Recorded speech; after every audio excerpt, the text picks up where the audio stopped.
This is what initially every editor was advocating for how we develop our personality to overcome all these deficits or inferior complexes we have.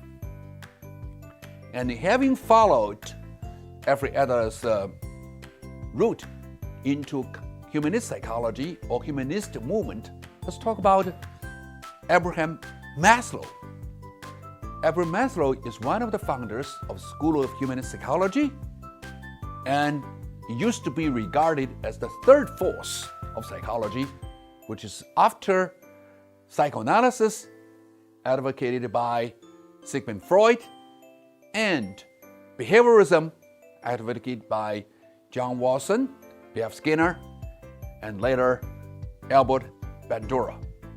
Abraham Maslow claims that the positive effects of human existence and that people are all basically good or neutral rather than being evil, with everyone possessing an impulse toward growth and the fulfillment of the potentials rather than impulse for self-defeating anxiety and psychoticism, as Freud would advocate.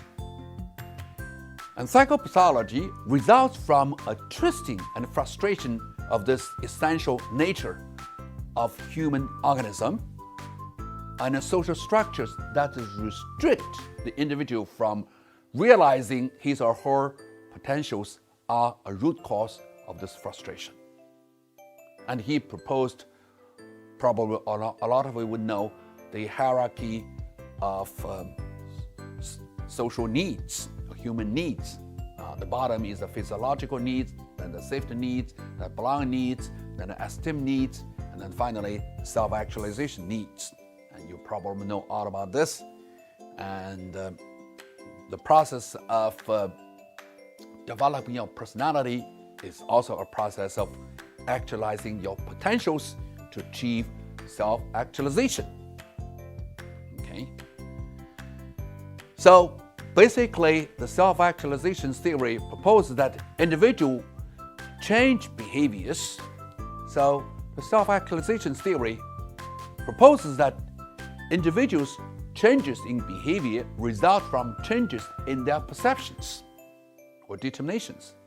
Everyone has the motivation and ability to change himself and herself to the best one's willing or one wants to become. And everyone is capable of concentrating and obtaining his or her personal growth and peak experiences. And all people have the need for warmth, liking, acceptance, respect, sympathy, and trust that can only fulfill by other people. And all people should relate to one another with unconditional positive regard.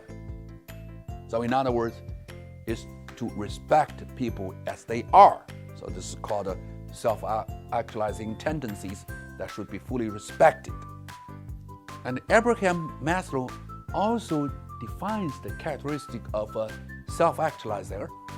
There are about a dozen of them, including perceiving reality efficiently and are able to tolerate uncertainty, to accept themselves and others for what they are, and be spontaneous in thought and behaviors, and be problem-focused rather than self-centered or egocentric, and have a good sense of humor, and be highly creative, and be resistant to incarceration, although not purposely unconventional, and be concerned for the welfare of humanity, and be capable of deep appreciation of the basic experiences of life, and establish deep, satisfying interpersonal relationships with few rather than many people, and be able to look at life from an objective viewpoint and have periodic peak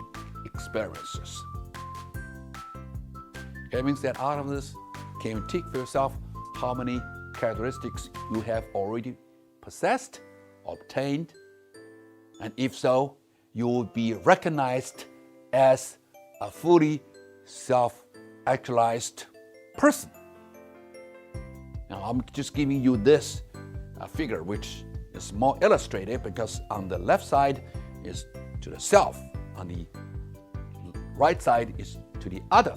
Let's look at the important characteristics on each side. On the left side, that includes self-accepting, realistic, pragmatic, spontaneous, and independent. Whereas on the right side, it would be accepting others, empathetic to others, creative to others, humorous to others, and open-minded to others. Basically, this is your optimal self-functioning, the best moment of yourself. And all of this would be dispositional description or prescription of what ideal state of self-being or self-functioning for all humans. Having said all of this, let's look at what Maslow talked about the peak experiences. The peak experience, peak means on the top of a mountain, means the high moment of yourself. As we say in Chinese now, 高光一刻, 登峰体验. So let's hear what Maslow talked about what peak experiences were. And please keep these questions in mind while you watch. First, what did Maslow say about peak experiences? Second, how do peak experiences happen? And thirdly, how are peak experiences related to health, physical or mental? The peak experiences came from many things, many triggers. Once I tried to generalize them as anything that moves, anything that comes close to perfection. An experience of perfection will produce a peak experience. Whether in athletics, in one of my subjects, a young man breaking through with the ball into an open field and then running down the field and reporting in the same words that ancient mystics had used. This was a 17-year-old boy. Or totally stumbling across this by the purest accident of the women in natural childbirth reporting ecstasies of mystic experiences or peak experiences. So what I want to do is to generalize that. I found since that peak experiences do not occur, they're not the exclusive prerogative of one pantheon of people, but they occur very widely through the population. It looks now, and a preliminary statement would be that the higher the degree of psychological health, the greater the frequency of peak experiences, the higher they reach, the more intense they are, and the more illuminative, that is, the more cognitive they are, the more you learn from them. If you see the world in the peak experience in a more pure form, this can be remembered. Now, you have watched this. Now you can see Abraham Maslow talk about peak experience as something that's really rare, but really exciting and fulfilling. I'm sure all of you have that moment of peak experiences. But I also want to remember, when we talk about self-actualization, it's categorical. Categorical, by categorical, I mean it includes different areas. For instance, that could be spiritual self-actualization, that could be occupational self-actualization, that could be social self-actualization, that could be familial self-actualization, that could be physical self-actualization, that could be intellectual self-actualization, and that could be emotional self-actualization. So in other words, we're looking for fulfilling our potentials across a wide range of areas.